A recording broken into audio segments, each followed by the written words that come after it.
अच्छा जी, नेक्स्ट हमारे पास complete pivoting और दूसरी पिवटिंग में थोड़ा फ़र्क है। अब हमने क्या करना है, सबसे पहले इस मैट्रिक्स की ऑगमेंटेड मैट्रिक्स लिख लेनी है।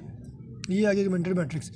तब हम देखते थे इस पहली कॉलम में सबसे बड़ा जो एलिमेंट था उसको टॉप में लाते थे, ऐसे ही कर देना पिछली पिवटिंग में। अब क्या देखना है, अब हमने इस पूरी साइड में यानी इस ये 9 एलिमेंट्स में सबसे बड़ा एलिमेंट कौन सा 10। अब हमने इस 10 को यहाँ पे लाना है, जिस तरह मर्जी लेके आओ। सबसे पहले तो R2 और R1 और R2 को इंटरचेंज कर लेंगे। 10 ऊपर चले जाएगा, -1 नीचे आ जाएगा। इसके बाद हमें अब 10 यहाँ पे नहीं, हमें 10 यहाँ पे चाहिए, यानी कि लीडिंग एलिमेंट 10 चाहिए।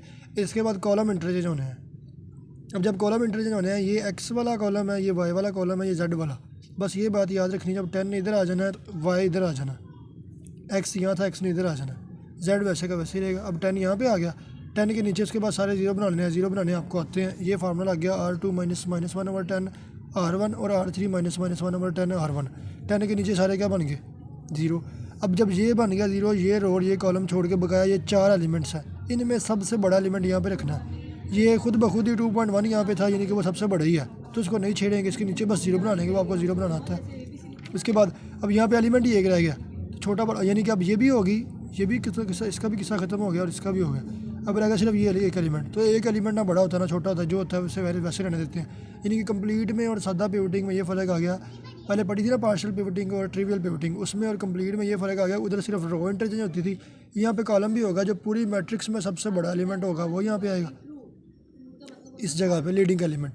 वो जब आ जाएगा उसके नीचे सारे जीरो, फिर उस रो और इस कॉलम को छोड़ के जो बकाया 4 बचते हैं उनमें जो सबसे बड़ा होगा वो यहाँ पे आ जाएगा। जो इस टाइम यहाँ पे इन सब में इनमें सबसे बड़ा 2.1 है, जो ऑलरेडी यहाँ पे है, उसके नीचे सारे जीरो। फिर जो लास्ट एलिमेंट है वो तो वैसे का वैसे लिखते हैं। यानी कि कंप्लीट पिवटिंग में ये फ़र्क है कि कॉलम और रो भी इंटरचेंज होने हैं। और देखने वाली बात यह है कि जब रो चेंज होती है तब एक्स वाई जी नहीं चेंज होते, लेकिन जब कॉलम चेंज होता है तब एक्स वाई जी चेंज हो जाते हैं। सबसे पहले ये थी एक्स रो, फिर वाई रो, फिर जेड रो, लेकिन आंसर में अब ये वाई रो है, ये एक्स रो है, ये जेड रो है, बस ये याद रखना। अब अगर ये हमारे पास लास्ट एलिमेंट है, ये जेड रो है, सेंटर वाली एक्स है और शुरू वाली वाई है, क्योंकि हमने चेंज की थी। अभी अगर ये जेड रो है तो 2.1904 Z is equal to 2.1904 divide हो गया 1 आ जाना, जेड इज इक्वल टू -1 आ गया। अब ये लिखा हुआ है 2.1 एक्स प्लस 1.7 जेड। अब इसको वाई नहीं लिख देना, याद रखना ये चेंज हुई है। अब इसे लिखेंगे 2.1 X plus 1.7 Z is equal to ये वाला 2.5 जेड की वैल्यू इसमें पुट करेंगे, एक्स की वैल्यू आ जाएगी। अब ये लिखना है 10 वाई प्लस एक्स -3 जेड, क्योंकि चेंज कर रहे हैं, पहला वाई है दूसरा एक्स है, इज इक्वल टू 5।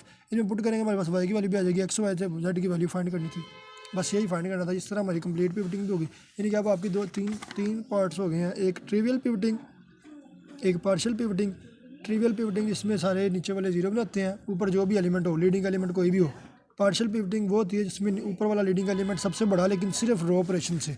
और कंप्लीट पिवटिंग वो उसमें यहाँ पे सबसे बड़ा एलिमेंट लेकिन सिर्फ रो ऑपरेशन से नहीं, कॉलम से भी, यानी कि पूरे मैट्रिक्स में सबसे बड़ा एलिमेंट लीडिंग एलिमेंट, फिर ये लीडिंग एलिमेंट, फिर ये लीडिंग एलिमेंट, सबसे बड़े बड़े एलिमेंट। इस तरीके से आपसे कंप्लीट पिवटिंग भी आपकी कंप्लीट होगी।